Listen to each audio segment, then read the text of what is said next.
ജനീവയിൽ ചൊവ്വാഴ്ച നടക്കുന്ന ഇറാൻ അമേരിക്ക രണ്ടാം വട്ട പരോക്ഷ ചർച്ചയ്ക്ക് മുന്നോടിയായി മധ്യസ്ഥ രാജ്യങ്ങളും തെഹ്റാനും തമ്മിൽ ആശയവിനിമയം തുടരുന്നു. ഗൾഫ് മേഖലയിൽ യുദ്ധഭീതി പടർത്തി US സൈനിക വിന്യാസം തുടരുന്നതിനിടെയാണ് ജനീവ ചർച്ച. ഭരണമാറ്റമാണ് ഇറാനിൽ സംഭവിക്കാവുന്ന ഏറ്റവും നല്ല കാര്യമെന്ന് US പ്രസിഡന്റ് ഡൊണാൾഡ് ട്രംപ് കഴിഞ്ഞ ദിവസം വ്യക്തമാക്കിയിരുന്നു. ഇറാനെതിരെ ലോകരാജ്യങ്ങളെ അണിനിരത്താനും അമേരിക്ക ശ്രമം നടത്തിയിട്ടുണ്ട്. MCA നാസർ വിവരങ്ങൾ നൽകും.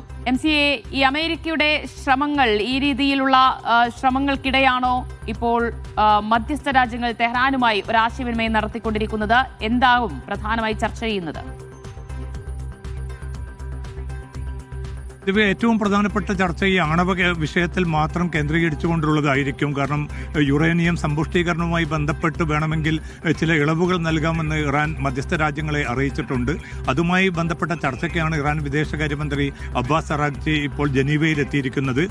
മധ്യസ്ഥ രാജ്യങ്ങൾ പ്രധാനമായിട്ടും ഖത്തർ, ഈജിപ്ത്, ഒമാൻ ഉൾപ്പെടെയുള്ള രാജ്യങ്ങളാണ് പ്രധാനമായിട്ടും ഈ മധ്യസ്ഥ നീക്കവുമായി രംഗത്തുള്ളത്. തുർക്കിയും ഈ മധ്യസ്ഥ രാജ്യങ്ങൾക്ക് പൂർണ്ണ പിന്തുണ പ്രഖ്യാപിച്ചിട്ടുണ്ട്. ഈ 4 രാജ്യങ്ങളും ചേർന്നുകൊണ്ടാണ് ഒരു മേഖലയിലെ ഏറ്റവും സങ്കീർണമായിട്ടുള്ള പ്രതിസന്ധി മറികടക്കാനുള്ള നീക്കങ്ങളിൽ ഏർപ്പെട്ടിരിക്കുന്നത്. എന്തായാലും ആണവ വിഷയത്തിൽ മാത്രമായിരിക്കും തങ്ങളുടെ ചർച്ച. മറ്റൊരു വിഷയവും ഈ ചർച്ചയുടെ പരിധിയിൽ വരാൻ പാടില്ല എന്ന കൃത്യമായിട്ടുള്ളൊരു നിലപാട് ഇറാൻ കൈക്കൊള്ളുകയും അത് മധ്യസ്ഥ രാജ്യങ്ങളെ അറിയിക്കുകയും ചെയ്തിട്ടുണ്ട്.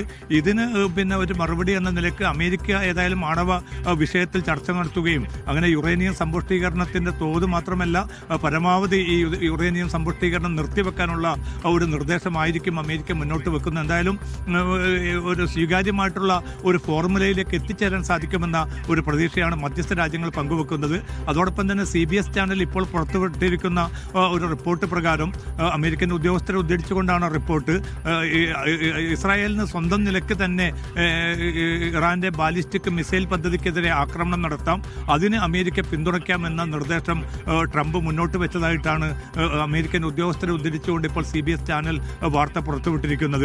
അപ്പോൾ ഈ 2 പ്രശ്നങ്ങളും തീർക്കുക എന്നതായിരിക്കണം ഇസ്രായേലും അമേരിക്കയും തമ്മിൽ രൂപപ്പെടുത്തിയിരിക്കുന്ന ധാരണ. എന്തായാലും ചൊവ്വാഴ്ച നടക്കുന്ന ഈ ചർച്ചയിലൂടെ ഒരു സ്വീകാര്യമായിട്ടുള്ളൊരു ഫോർമുല രൂപപ്പെടുത്താൻ സാധിക്കുകയാണെങ്കിൽ മേഖലയിൽ പിന്നിട്ട ആഴ്ചകളായി തുടരുന്ന ഈ സംഘർഷത്തിന് അറുതി വരും. അതല്ല ഈ പുതിയ യുദ്ധക്കപ്പൽ കൂടി ഈ മേഖലയിലേക്ക് വരുന്നൊരു സാഹചര്യം വരികയാണെങ്കിൽ കൂടുതൽ സൈനിക സമ്മർദ്ദത്തിലൂടെ ഇറാനെ വിധേയപ്പെടുത്താനുള്ള നീക്കം തന്നെയായിരിക്കും അമേരിക്ക നടത്തുക. എന്തായാലും പ്രതീക്ഷയ്ക്കും ആശങ്കയ്ക്കും ഇടയിൽ തന്നെയാണ് പശ്ചിമേഷ്യ ഈ ദിവസങ്ങളിലൊക്കെയും കടന്നു പോകുന്നത്.